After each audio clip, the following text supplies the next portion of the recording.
श्रीराम समर्थ. समर्थांनी एक सुंदर असा बोध आपल्यासाठी प्राप्त करून दिलेला आहे. आयुष्यात शिष्य व्हायला शिका, तरच तुम्ही मोठे व्हाल.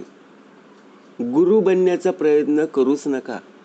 समर्थ म्हणाले, आपल्याला शिष्य बनायला आवडतं का हो? आपण सर्वांना मार्गदर्शन करत असतो, परंतु आपण काय विचार करतो, मी कोणाच्या हाताखाली काम करणाऱ्यातल्या नाही, मी कोणाचं ऐकणाऱ्यातल्या नाही, परंतु आपण सुद्धा ऐकणाऱ्यातलेच आहोत. कारण का, कुणाचं तरी मार्गदर्शन आपल्याला झालेलं आहे, म्हणून तर आपण दुसऱ्यांना सांगतो ना, जे आपणास शिकावे ते इतरांचे शिकवावे, शहाणे करून सोडावे सकळ जन. परंतु आयुष्यात आपण शिष्य व्हायलाच मागत नाहीये. गुरु पाहता पाहता लक्ष कोटी, बहुसाल मंत्रावळी शक्ती मोठी. मग एवढे गुरु असताना आपण शिष्य व्हायला का तयार होत नाहीये? समर्थांनी सुंदर भाग दिलेला आहे. जीवनात नेहमी शिकण्याची वृत्ती ठेवली तरच मनुष्य देह खऱ्या अर्थाने यशस्वी आणि महान बनत असतो. आता आपल्या आयुष्यात आपण शिकण्याची वृत्ती ठेवतो का? बघा, आपण एखादं नवीन वाहन घेण्याचं ठरवलं, 4 व्हीलर असेल किंवा 2 व्हीलर असेल, डायरेक्ट आपण वाहन चालवण्यासाठी बसतो का? नाहीये. त्यासाठी आपल्याला शिकावं लागतं. तिथे पहिला बघा, प्रथमतः कोर्स करावा लागतो, आणि कोर्स केल्यानंतर बघा, प्रथमतः नंतर ते वाहन आपण चालवण्यासाठी बसलं जातो. पण जोपर्यंत आपण परफेक्ट होत नाही, तोपर्यंत आपण त्या मार्गदर्शक करणाऱ्यांचं आपण ऐकत असतो. बघा, ते जसे सांगतील तसं आपण करत राहिलो की नाही, कुठे क्लच दाबावा, कुठे ब्रेक करावा, कुठे एक्सेलेटर करावा, कुठे गिअर टाकावा, हे बरोबर सांगत होते, परंतु आपण सर्व ऐकलं, त्याप्रमाणे करत गेलो. आता ज्यावेळी आपल्याच बिल्डिंगमध्ये राहणाऱ्या कोणी एखाद्या व्यक्तीने नवीन गाडी आणली, त्याला आपण शिकवायला गेलो, आपला 3रा दिवस, आणि आपण त्याला सांगायला गेलो, असं करायचं, ते तसं करायचं, म्हणजे आपल्याला खूप ज्ञान आहे हे आपण असं दाखवून देतो. कारण आपल्याकडे गाडी आलेली आहे, बरोबर, परंतु आपल्याला चालवता येत नाहीये. आपला 3राच दिवस आहे शिकण्याचा, परंतु आपण न शिकता, बघा, आपल्याला थोडीफार माहिती घेता आपण दुसऱ्यांना सांगायला घेतो. जर तुझ्याकडे पुरेसं ज्ञान नसेल तर चुकीची माहिती देण्यापेक्षा न दिलेली माहिती बरी ना. कारण बघा, जो स्वतःला शिष्य मानतो तोच सतत नवीन ज्ञान मिळवत असतो. दररोज ज्ञान प्राप्त करून घेण्यासाठी आपल्याला काय करावं लागेल? नवनवीन गोष्टी शिकाव्या लागतील. आपल्यामध्ये शिकण्याचीच वृत्ती नाहीये, ते नवीन गोष्टी कसं संपादन होतील, कसे प्राप्ती होतील? शिष्य म्हणजे फक्त शाळेत जाणारे विद्यार्थी नव्हे, तर जीवनभर, आयुष्यभर शिकण्याची तयारी ठेवणारा मनुष्य आहे. आपण एखादा व्यवसाय जरी सुरू करायचा म्हटला तरी बघा, आपल्याला त्यामध्ये शिकण्याची तयारी असणं फार गरजेचं आहे. एवढ्या उन्हातान्हामध्ये बघा, आपल्याला काम करणं महत्वाचं. जो व्यक्ती मला सर्व काही येतं असा अहंकार ठेवतो ना, तो पुढे जातच नाही, कधी पण लक्षात ठेवा. पण जो नम्रतेने इतरांकडून शिकतो, माहिती असून सुद्धा चुका सुद्धा मान्य करतो, तो सतत प्रगती करत राहत असतो. बरोबर ना? म्हणजे विचार जर केला, बघा, आपला आज 3रा दिवस होता गाडी शिकण्याचा, आणि त्यांनी सांगितलं की बाबा, मी सुद्धा गाडी चालवत असताना मला कंट्रोल होत नाही किंवा मी घाबरतो. कारण कसं, स्पीड ब्रेकर आलं किंवा मागे पुढे गाडी आली की मला समजत नाही काय करायचं. मग आपण सांगतो, नाही, तिथे काय करायचं, क्लच दाबून ठेवायचं, ब्रेक दाबून ठेवायचं, आणि नंतर क्लच हळूहळू सोडायचा, ब्रेक पूर्ण सोडायचा. म्हणजे आपण फक्त असं त्यांना सांगण्याचा प्रयत्न करत असतो. यातून काय समजलो? क्लच पण नाही समजलं आणि ब्रेक पण समजले नाही. बरोबर की नाही? का?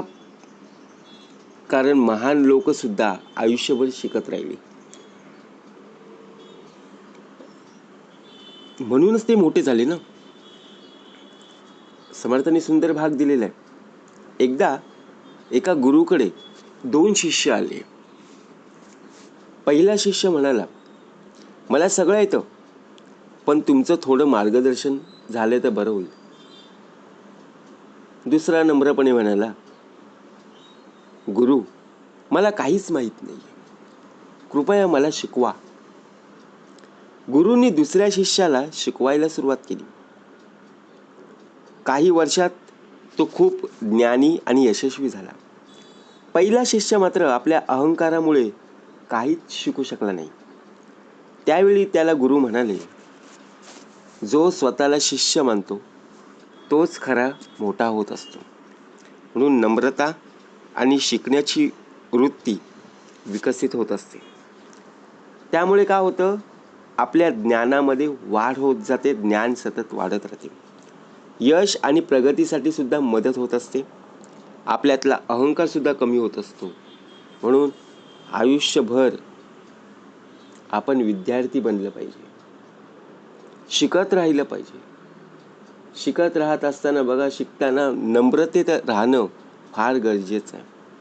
तेव्हाच तुम्ही खऱ्या अर्थाने मोठेपणा बघा मोठे होऊ शकता, मोठेपणा मिळवू शकता. कारण आपल्या या संस्कृतीत गुरु शिष्य परंपरेला खूप महत्त्व आहे. गुरु जसे सांगतील त्याप्रमाणे शिष्याने जर त्यांचं पालन तंतोतंत केलं तर त्याला आयुष्यात काहीही कमी पडणार नाही. अनेक संत, अनेक विद्वान आणि महान व्यक्तींनी स्वतःला सुद्धा आयुष्यभर शिष्य मानलं आणि सतत ज्ञान प्राप्त करून घेतलं. मग विचार करा, आपण फक्त एवढेच विचार करतो की मला सर्व काही ज्ञात आहे, मला सर्व माहिती आहे. या गोष्टीची जाणीव लक्षात घेता आपण आपल्या अहंकारामुळे, आपण आपल्या अभिमानामुळे सर्व काही गमावून बसतो. ज्यावेळी बघा प्रत्यक्षात एका वर्गामध्ये 60-70 विद्यार्थी होते. गुरुजी शिकवत असताना बघा प्रत्येकाला समान शिकवत होते. काही विद्यार्थ्यांचं लक्ष होतं, काही विद्यार्थ्यांचं बाहेर लक्ष होतं. असं करता करता एक मुलगा खूप अहंकारी होता, अभिमानी होता. तो सर्वांना सांगायचं, मला अभ्यास करायचं टेन्शन नाही आहे, कारण मला सर्व काही येतं. कुठल्याही प्रश्नाचं उत्तर जरी विचारलं तरी मी सांगू शकेन. त्यावेळेला त्याच सरांनी, त्याच टीचरांनी त्याला उभं केलं. 60-70 विद्यार्थींचा वर्ग, त्यामध्ये त्या विद्यार्थ्याला विचारण्यात आलं, आता जे मी फळ्यावर शिकवलं त्या प्रश्नाचं उत्तर तुला नक्कीच द्यायचं आहे. सांग बरं आता. त्यांनी फळ्याकडे पाहिलं, परंतु त्याला उत्तरच देता आलं नाही. टीचरांनी विचारलं, सरांनी विचारलं, काय रे, तुझं लक्ष कुठे होतं? मी एवढं शिकवत असताना तुझं मात्र लक्ष कुठे होतं?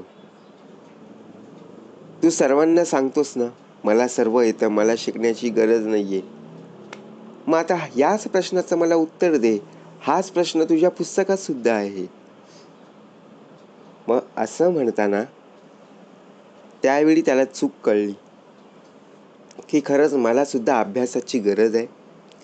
मला सुद्धा शिष्य होऊन बघा ते शिकता आलं पाहिजे.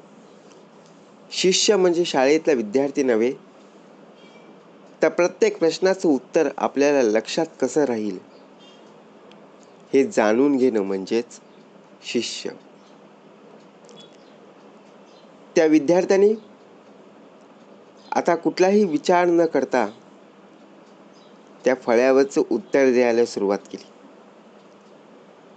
त्याला माहीत होतं सरांनी मला प्रश्न विचारलाय, त्या प्रश्नाचं मी उत्तर नक्कीच देईन. त्याने बघा अडखळत अडखळत उत्तर दिलं, पण जे पाहिजे होतं उत्तर ते मिळालं नाही.